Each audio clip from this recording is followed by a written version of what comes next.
On this episode of the Bronze Metalist podcast, we talk about Patterns in Mythology by the band Falls of Rauros in Black Metal January.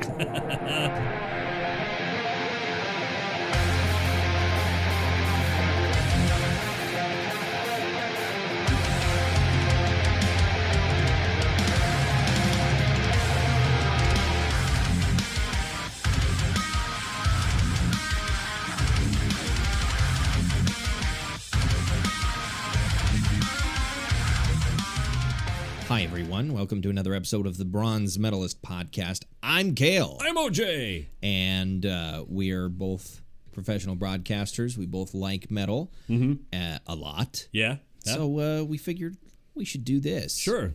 And we're doing it. We've been doing it for a year and a half now, you and I, on a Wednesday. If you're just joining us on this episode, it's Black Metal January. It is. The month of January. Every week we review a different black metal band or a different black metal album, rather, and talk about the band, I suppose.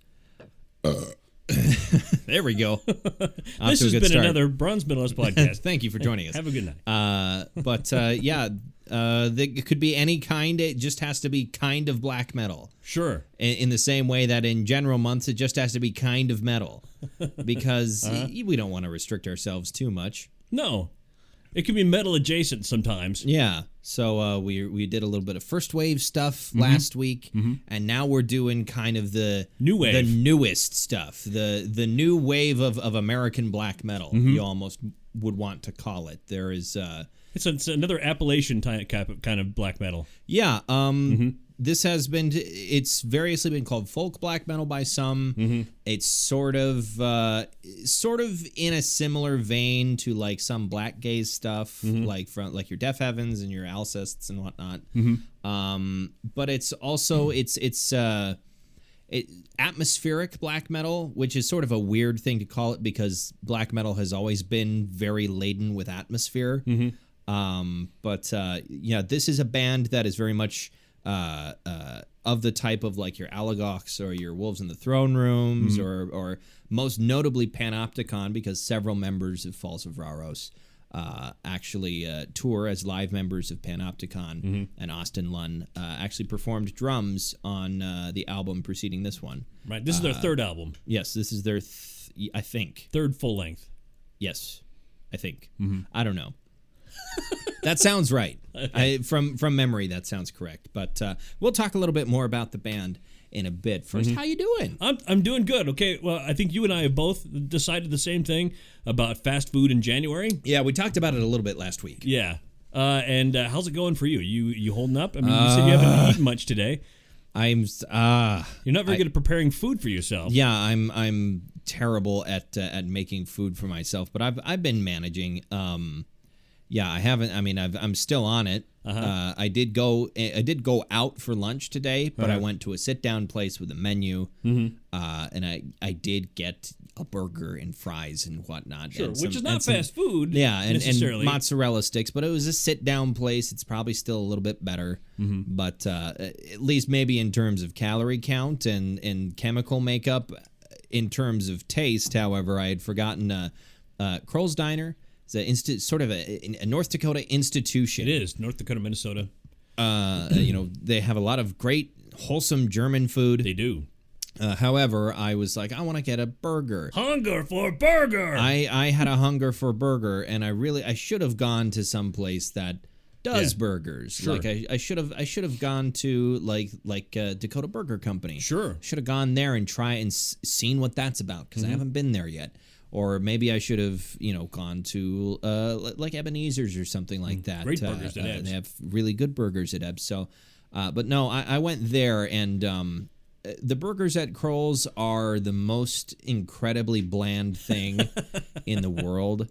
It looks very appetizing, but it is just by the end of the meal, you get to that last bite, and you're like, I cannot stomach more of this simply because it does not taste it's not. It doesn't taste bad. It's really, really hard to fuck up a cheeseburger. Especially if you're cooking it all the way through. If you're a restaurant that doesn't give you gradients of how well done you want your meat done, like Kroll's. yeah, it's very hard to fuck up a burger. Mm-hmm. Now, if you're trying to get it to that like rare, if it's dangerous. Sure, like a rare burger can certainly be fucked up. Mm-hmm. And it can be gooey. I've had a gooey burger before. Exactly. Yeah.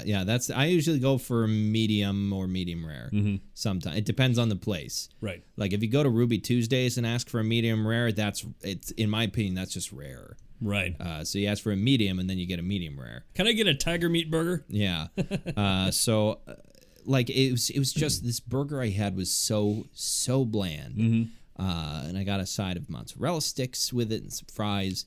Because I was like, we had been talking a lot about food this morning. And I was so hungry.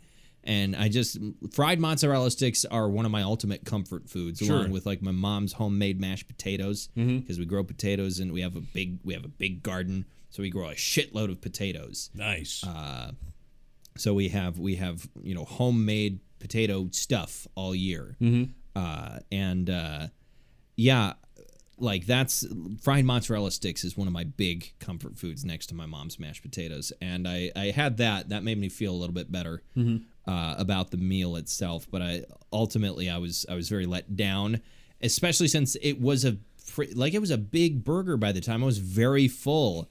And it was like, this was not worth the amount of food I just ate. The taste was not worth it to me.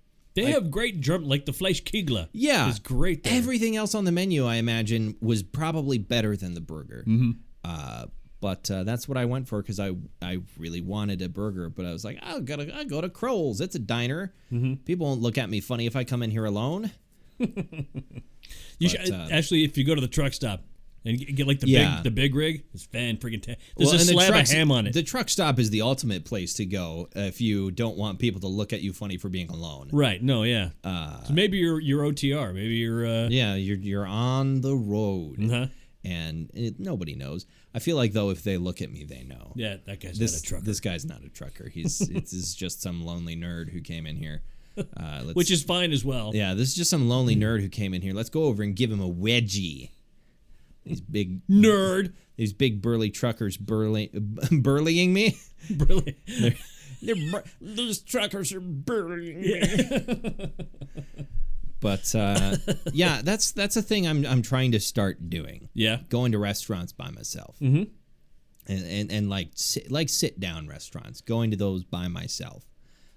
Because when you're a person who suffers from anxiety, that's a sort of a difficult prospect. It takes a little bit of confidence. It's weird though. For me, going places alone actually reduces my anxiety. Well, you're also a fair bit older than I am, so maybe that's something I'll grow into eventually. But maybe.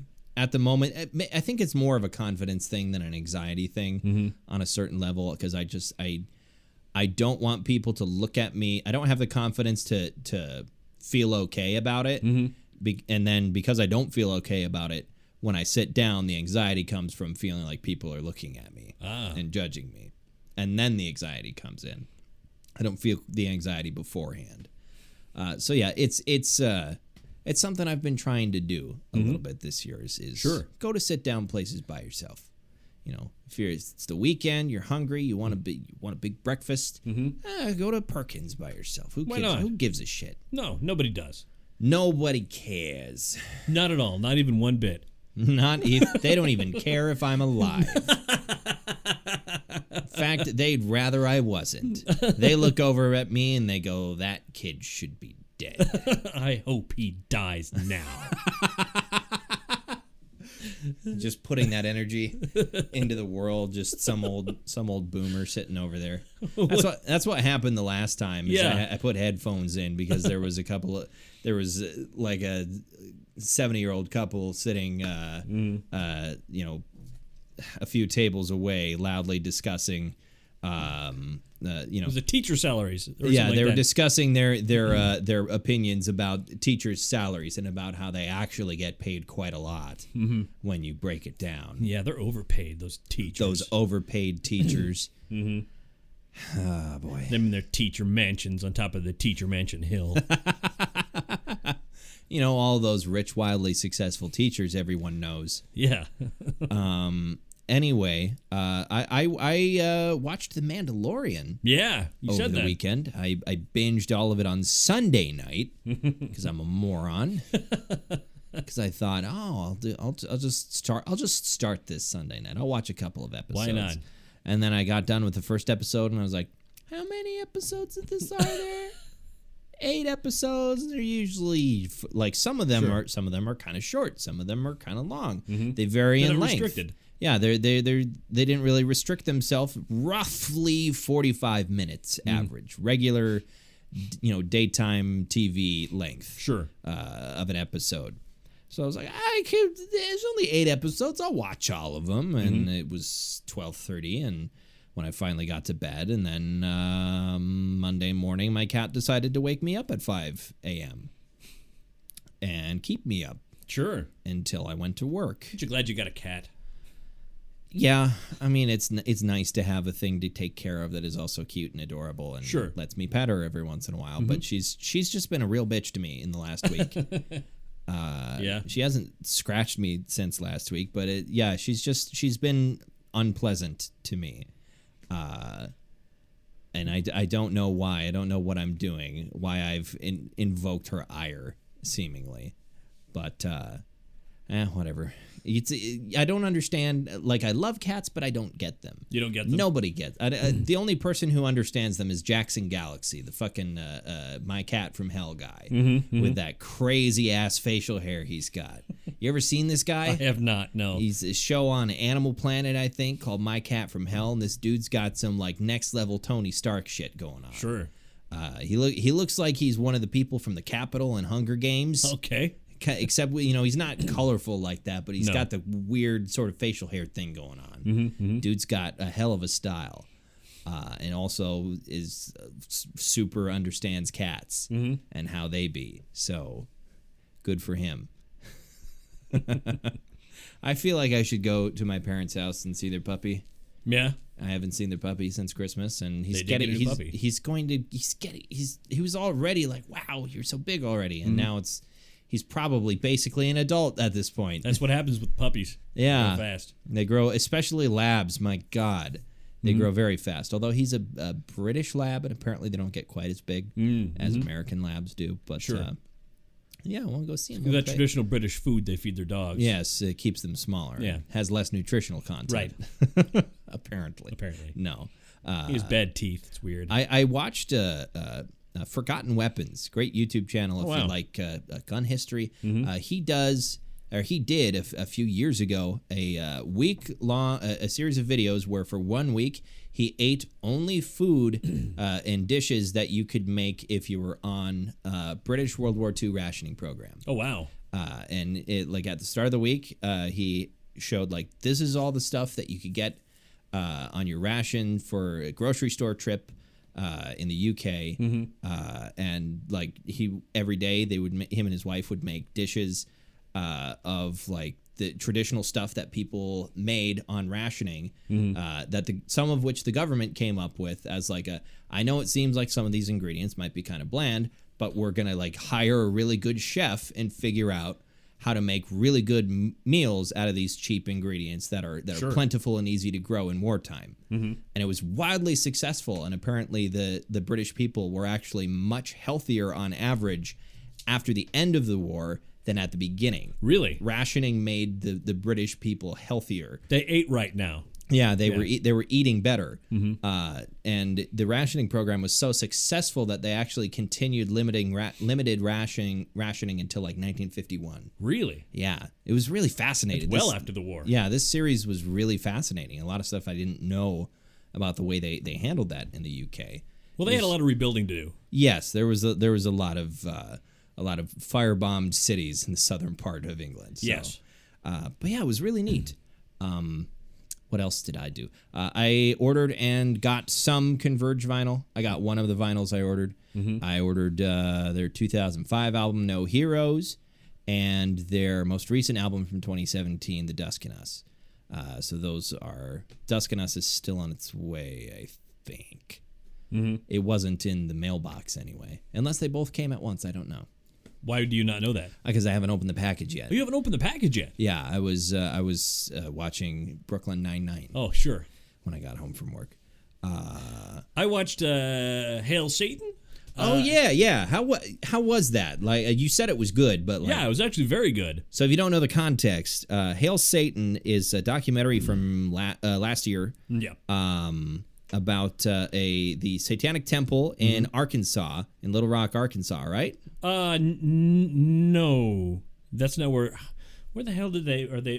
They're talking about the monument that they try to put up, or that they put up in Arkansas. Okay, but it wasn't necessarily the temple in Arkansas. Not in Arkansas. Okay, but what part of the plot of it, at least from the trailer, because I haven't watched it yet, is that there was the Ten Commandments monument put up at the Arkansas State Capitol building. And the part of the Satanic Temple's thing is being sort of a religious watchdog as far as keeping religion out of government. And so basically their plan was like, hey, if they get to do that, so do we. Right. So we want a statue of Baphomet in the state capitol. And they did it. They got it, which is weird. I mean, I like you almost don't want to be happy for them because it was the state once again acquiescing to a religious like I feel like they're what they should have wanted maybe was saying like using that as a point to say take down the Ten Commandments thing. Which actually they did do that in Texas, I want to say. Oh man, I shouldn't have drank so much beer while I was watching it.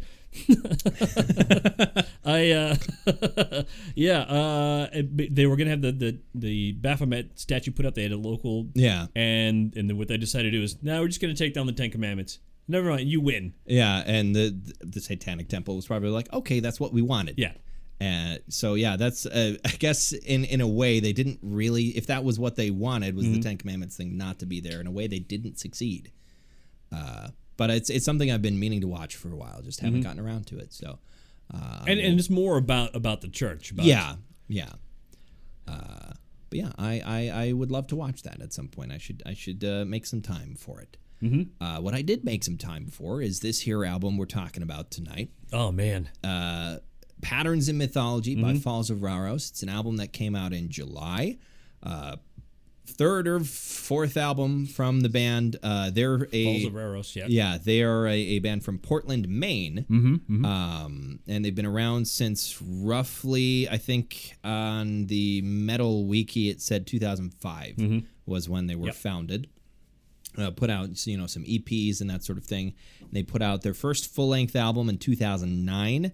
But then went a long time before they released anything else. Their next full release would not be until 2014.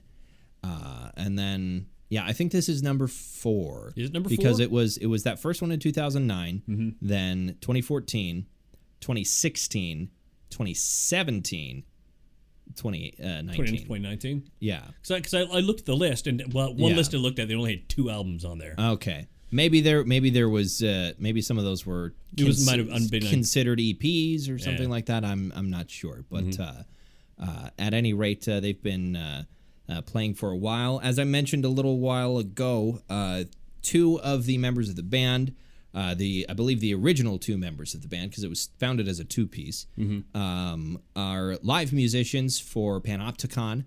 They tour with Austin and form part of the band. And there was, in 2016, they had gone through a lineup change as they were preparing to record a new album. And they had lost their drummer. And so Austin said, hey, I can play drums, and I know you guys, so I'll play drums on your album. And he stepped in and helped them out with that. So I think there's a lot of a big bond between the 2 bands there. But almost all of the members of the band are partially anonymous, only going by their first names on releases. The only full name I have is Aaron Charles, who I believe is the vocalist and maybe lead guitarist. There's the information about the band itself is quite nebulous. Yeah, I mean they don't even have a Wikipedia page. Yeah, they well, I mean there's a lot of bands that don't have Wikipedia pages, but I think part of that is by design. I think they want to keep their private lives private. which is perfectly fine, and that's a very black metal thing to do. We're talking about the genre that largely consisted of people using pseudonyms for quite some time. Bizarre pseudonyms. Yeah, very bizarre and morbid and morose pseudonyms.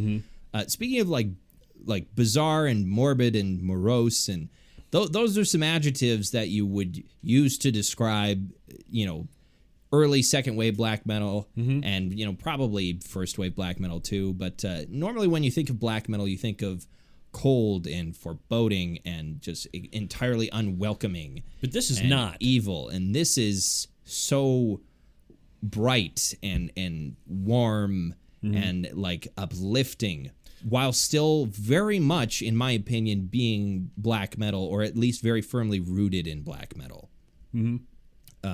This isn't true cult black metal. No. That's something we discussed a little bit. I don't think we were on the podcast when we were talking about that, because I think there's right now there's two kinds of black metal in the world. There's bands that are trying to be true cult black metal, and then there's just the other kinds of black metal, right? I guess you could.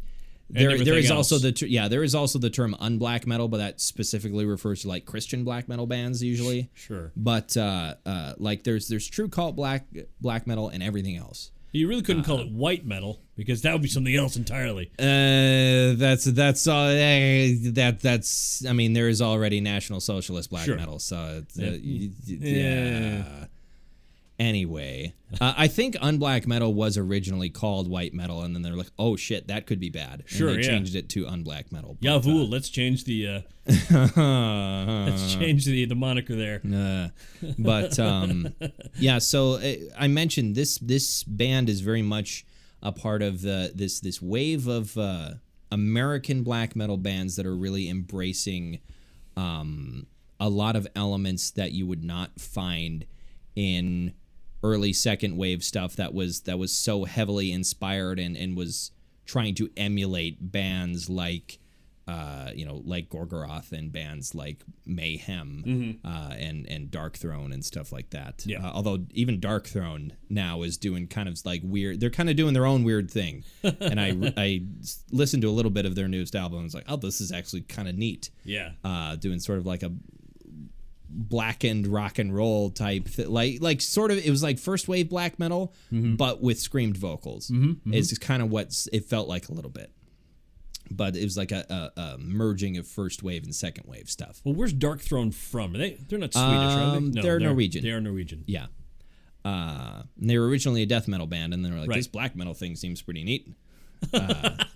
I'm sure those were the words exactly. That's exactly what Fenriz said in that accent. My, but this black metal stuff is nifty. The year 1991, a young man named Fenriz was like, "Ooh, I should play this black metal." Well, now he's Snidely Whiplash. And he would later go on to become a city council part of the city council or whatever. By accident, kinda.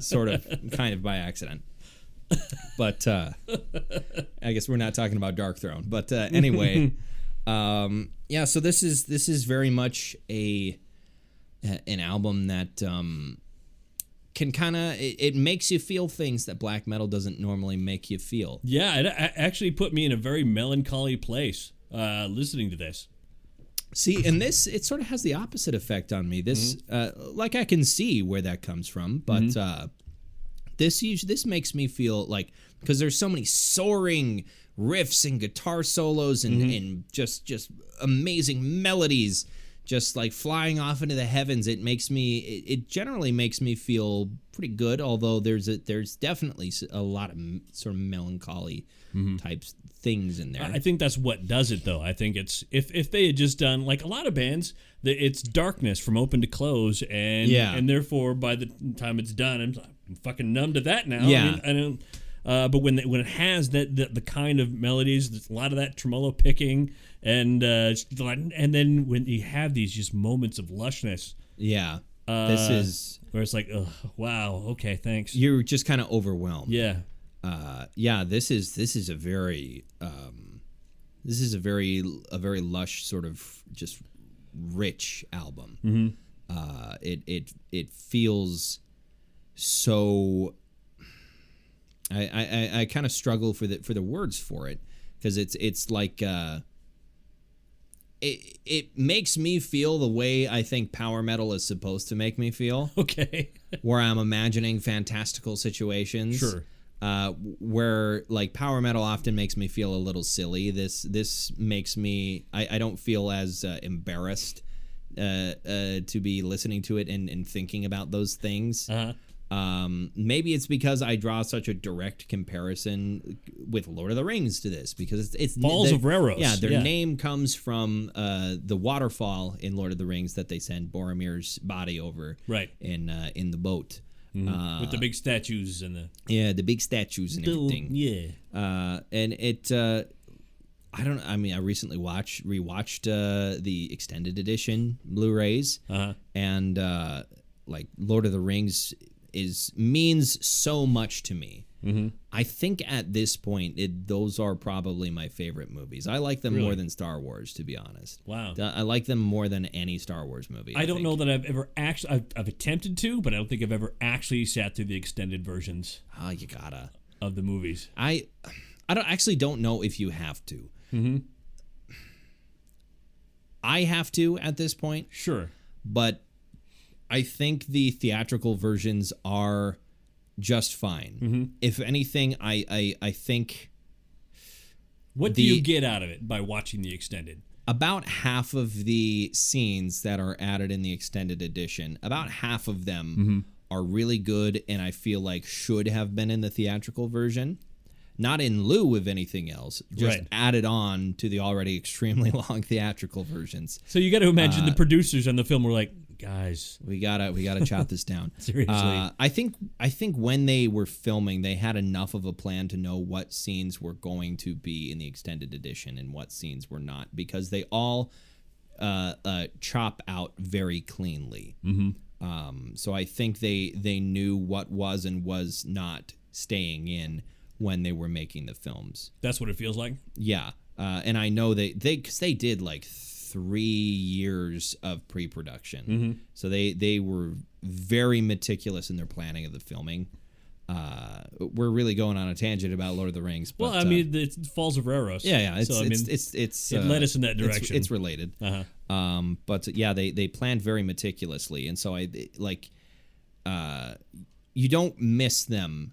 If you've not seen them in the extended edition, or if you've not seen them and you've only watched the theatrical versions, you don't feel like you're missing anything. Like there's, generally speaking, there's no places where you are watching it and going like, I feel like there was a scene missing there. What did I miss? But with them added in, there is added context to more than a few things. There is scenes that add a lot of context to other scenes that were in the theatrical version. Right. Like you get to see how they handled Saruman, because they just sort of leave that thread hanging in the theatrical version. They leave the thread of Saruman hanging. He's just up in his tower, and the Ents are watching him.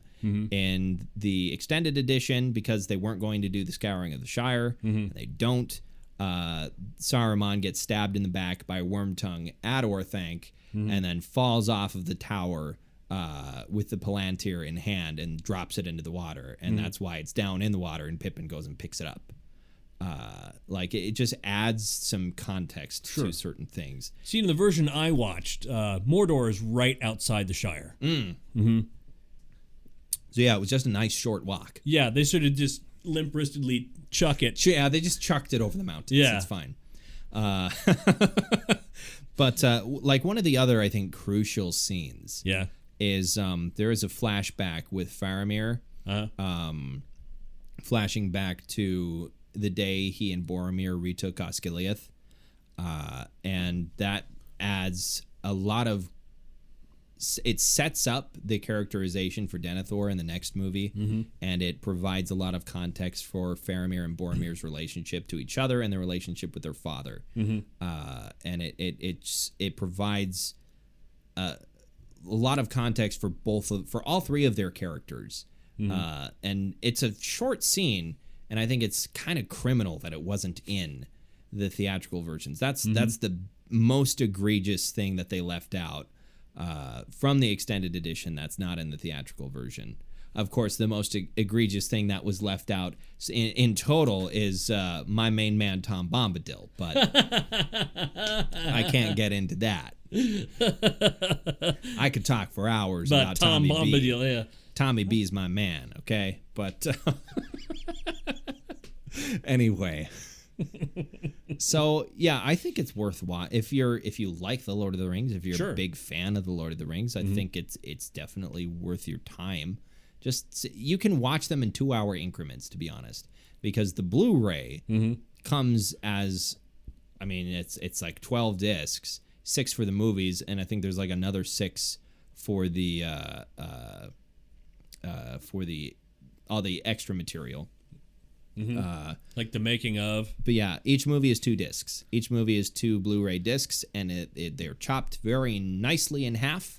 Oh, so you have to switch out the Blu-ray. You have to switch out the that Blu-ray. Long, it can't fit on a Blu-ray. It's 2 hour. That's about how it breaks down. So they're each 4 hours. They're each 4 hours, and they split very nicely at a very convenient point in the plot for each of them. So you could watch 2 hours at a time. Does it just go to a blue screen that says "Insert Disc 2"? No. It fades to black, and then you've got the Lord of the Rings script that says the story continues on disc 2. Mm-hmm. It's not jarring. They do their best to not make it extremely jarring. So that's an easy way to consume it. If you get the Blu-rays, that's in my opinion, the easiest way to consume that is just 2 hours at a time and watch it over the course of a week or 2 weeks, Right. Or over the course of 12 hours. Yeah, or over the course of 12 hours like a true fan. Sure. Start at 10 in the morning, be done at 10 at night. Mm-hmm. Have all your meals in front of the TV. Yes, have everything ready, or have it prepared to you by your man. I'm not having a stroke. What are you talking about? Wow, your left side is drooping. Yeah, have it prepared for you by your manservant. Sure. Yeah, I think it's worthwhile. Anyway, Falls of Rauros. Yes. So do you think this album slaps?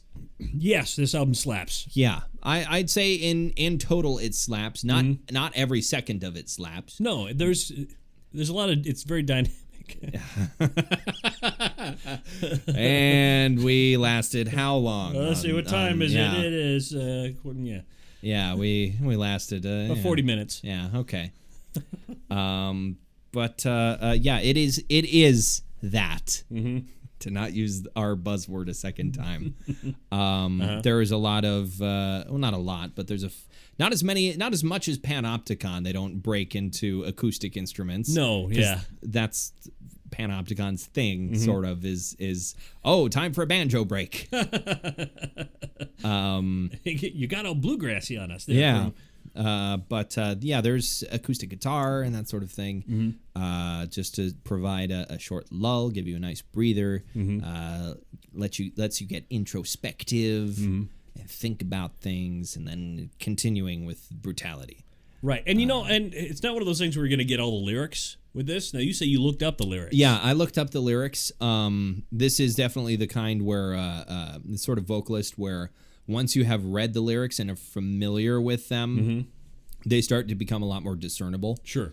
But the lyrics seem to be sort of about anarchism in a way, sort of the naturalistic anarchism type sort of deal about disconnecting yourself from, at least this is my interpretation anyway, disconnecting yourself from the artifice of society a little bit, and forming your own reality in a way, away from the reality that is thrown at us and constructed for us by the media we consume, which is certainly a weird thing to be saying, since we're talking into microphones and we're both professional members of the media, but. Yeah, that's. Well, we know what we speak then. Yeah, we're yeah. Are we the ones who know best? I don't know. That's sort of what it feels like to me. sort of shades of revolution, sort of shades of revolution, not necessarily like communist, but like weapons of refusal. The lyrics sort of read as being somewhat revolutionary in nature, and it feels anarchistic to me in some way. It's hard to explain because the lyrics are not they are not plain. It is all very metaphorical, kind of cryptic in a way. It's cryptic. It's all layers of metaphor. Metalfor.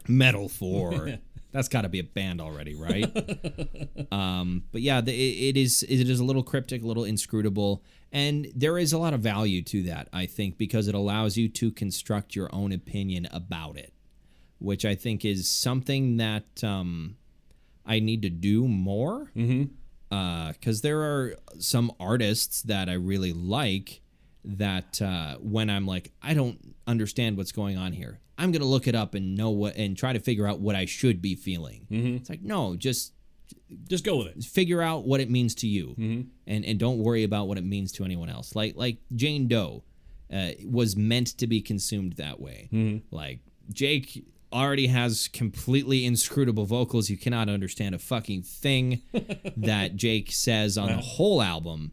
But it's very passionate. But it's extreme. But you have no idea what it's about. The only context you have is the song titles like Homewrecker and Concubine and things like that. So you know it's probably about a woman.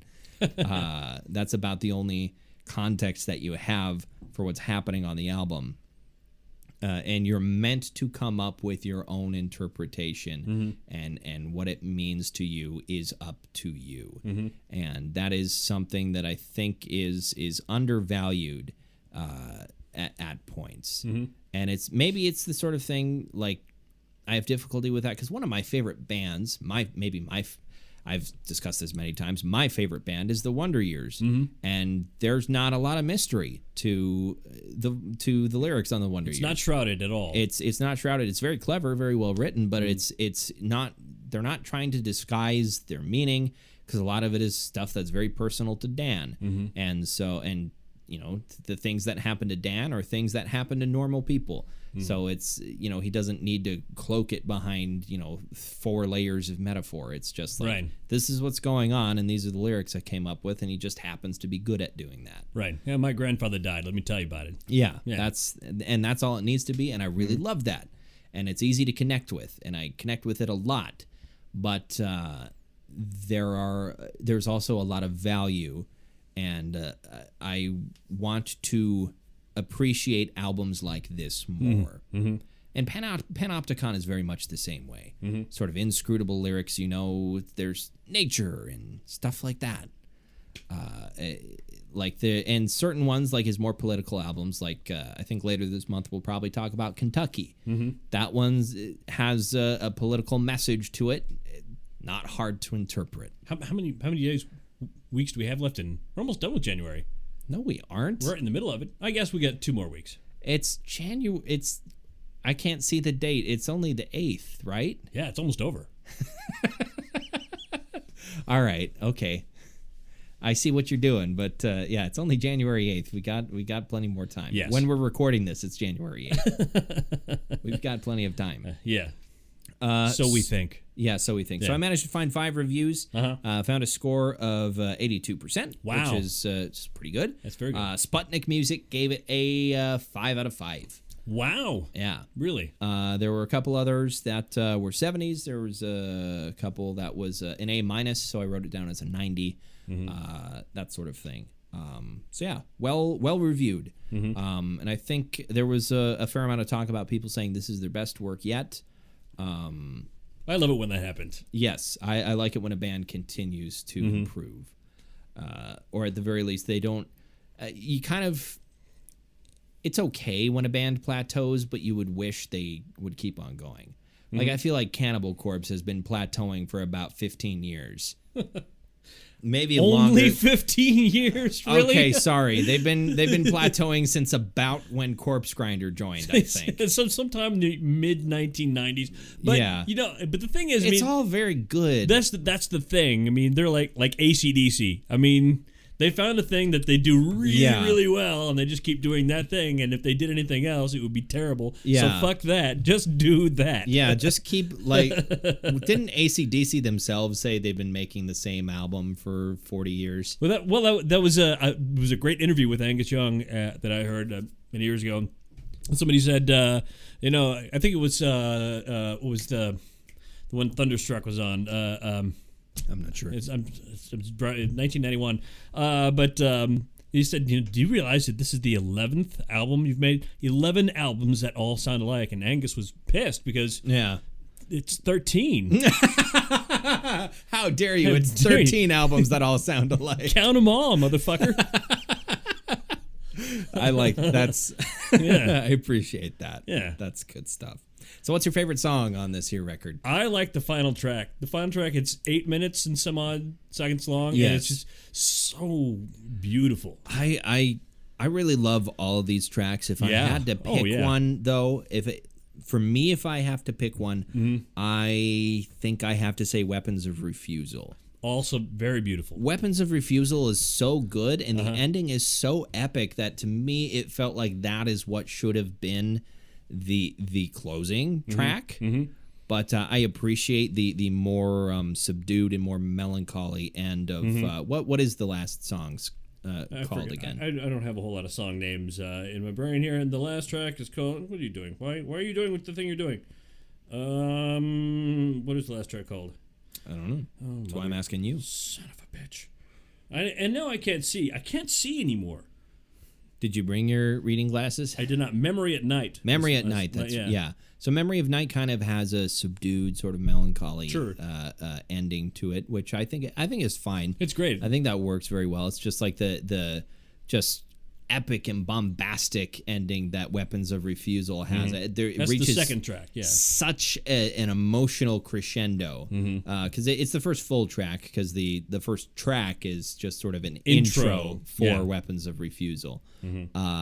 But like it's such a high point that it almost feels like that should have been the ending. But but it doesn't detract from the rest of the album by being by being the first full-length track. Right. And I also really like the part in the song New Inertia, about 3 minutes in. Last week I was trying to find it to show it to you, and I kept on thinking it was in Weapons of Refusal. The part in New Inertia where the riff kind of finishes, and then it gets stripped down to just this really rumbly bass for a few beats, and for some reason like that is, and then it kicks into high gear after that, and for some reason that is just that was so, I was like, oh shit, that's some good stuff right there. I've turned into Macho Man Randy Savage. Oh yeah, snap into a Slim Jim. Which is appropriate because I have deer jerky sitting in front of me. You do have deer jerky, but that is way better quality. Oh, far better than Slim Jim. This was made by my papa. Yo, pappy made that jerky. My pappy made this here. My pappy made this here deer jerky. I dare you, next time you call home and your dad answers the phone, "Hi, Papa." "Hello there, father. How are you today?"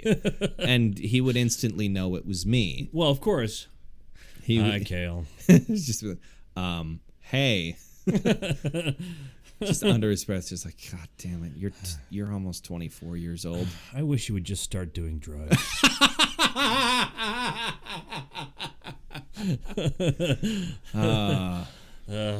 Maybe.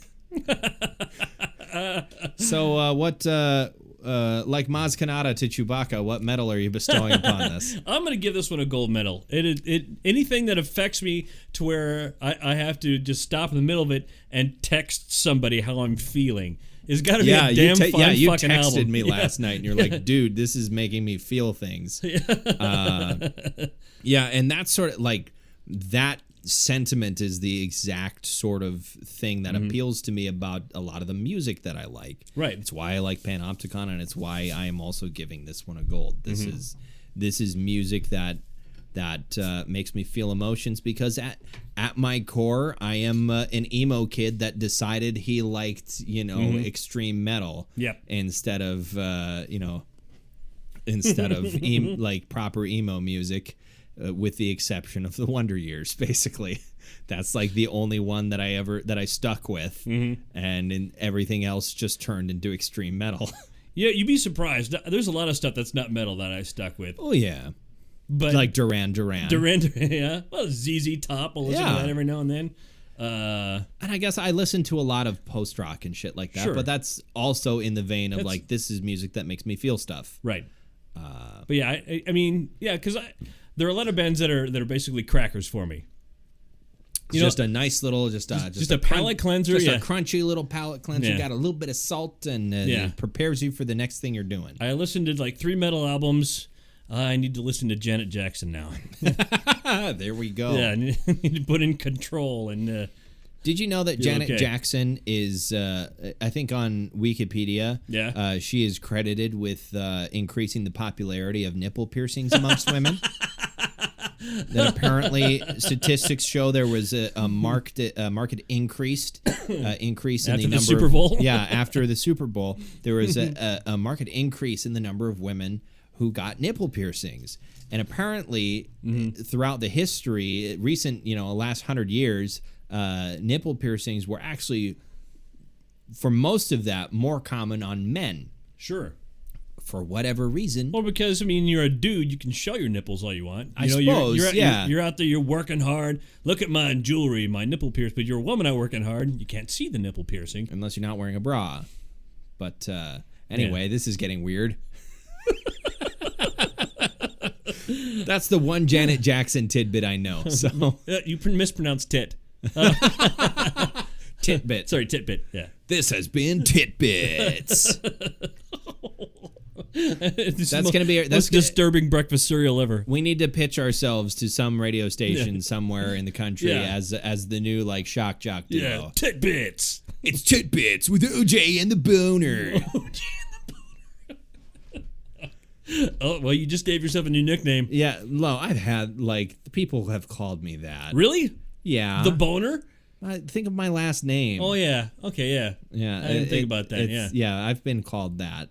I'm not fond of it, but hey, if I'm getting paid and I get to be fucking dumb on air, fine. Because you know what's going to happen tomorrow? It's going to be around, 8:25, and I'm going to stand up at my desk, and Jeff is going to be doing some of his desk, and I'm like, hey, look. Boner's coming. The Boner's walking in. Look what just popped up. It's the Boner. Also, Kale's here. Hey. When I get out of bed in the morning and stand up, I become fully erect. Right. But it's not till you stand up. Because it's morning. Yeah. Oh, God. Anyway. All right. So if you like this sort of... Oh, sorry. What are we doing next week? I kind of changed my mind, and this is going to be a controversial. Controversial? I've only had one beer. This is going to be a very controversial. Can we quick define controversial? Controversial. It goes against fish. All right. Okay. Continue. Controversial choice. You may not like this. Okay. I decided to go with Anthems to the Welkin at Dusk. Okay. As the album for next week. By Emperor. All right. Well, it'll provide the background of the band will provide interesting discussion. Yeah, and it's an important album. It is. If we're talking about black metal, let's fucking talk about black metal. And look, this is like the part of the story of the early Norwegian black metal scene that people forget about. The focus is always on Varg burning churches and killing Euronymous, but people forget about the time Faust killed that gay dude. Yeah. So for being gay. We might as well. He says it was self-defense, but it's not self-defense. Yeah. We'll talk about it. We're not. This is not a true crime podcast, but we'll dip our toes into it next week. Okay. All right. I felt it was necessary. It's fine. Going back to 1997. Yeah. You remember 97, right? Yeah, I remember 97, I had not a care in the world. You had so much fun, you were shitting yourself. I was just shitting whenever I wanted. Just not a care in the world. Sure. Because I was 1 year old. Mm-hmm. I was your age. Yep. That's how that works. Mm-hmm. Anyway. Mathematics. The more you know. These mathematics. I used the force and mathematics to build this fully operational battle station. Oh, I didn't carry the 2. Oh, shit. Oh, don't worry. He survived. Yeah, that's right.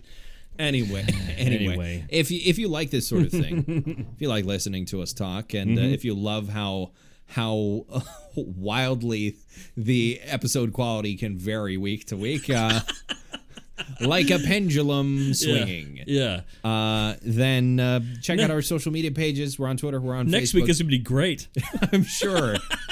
Hey, look, I'll have a lot to talk about next week. So there's a lot to talk about next week. There's when I have some research to do. And when you listen to this album is actually very good. Somebody's here. Who the fuck? Stop it. Sorry. That was not a fart. That was his door. Yeah. I don't know if that picked up. Yeah, I don't know. I heard it. Well, people will go outside without their key. The fuck?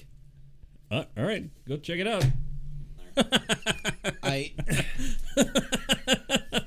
All right. I try to make it a point to never respond to that shit. Right. It's like if I don't know you, I'm not going to get the door for you. Right. And if they haven't, you haven't answered the door by now, and it's someone you know, there's going to be a message in your phone. Yeah. But seeing as how your phone is not blowing up at the moment, this is just some rando pressing a button. What it always is, generally speaking, is people going outside without their keys and then coming back in and just like pressing buttons, hoping someone will unlock it. Right. Normally, it's just one buzz, though. They did it multiple times, which bugs the shit out of me. That was a Facebook message. I don't. All of my Facebook friends are out of town, so they're not going to be. You don't have any local Facebook friends? Not anymore. It was. I mean, not all of my Facebook friends. The people that I'm in like group chats with, sure, were my friends from college that all moved out of town. So, anyway. After that distraction, please check us out on our social media pages. You can find us on Facebook and Twitter. We're just Bronze Metalist Podcast, I believe. We're just Bronze Metalist. Or Libsyn. Follow us on those platforms. You'll get updates when new episodes comes out. Or better yet, follow us on, like you said, Libsyn or iTunes or whatever they have. These Apple Podcasts. I think it's just Apple Podcasts now. Yeah, it's on your phone. Yeah, follow us on there. You'll get new episodes when they come out. There you go. That's the most convenient thing I can offer you. Anyway, until next week, thank you very much for listening to another episode of the Bronze Metalist Podcast. I'm Kale. I'm OJ. Congratulations! Ding. That was an interesting one. It was. Congratulations! Meow. Meow. Curse you, He-Man!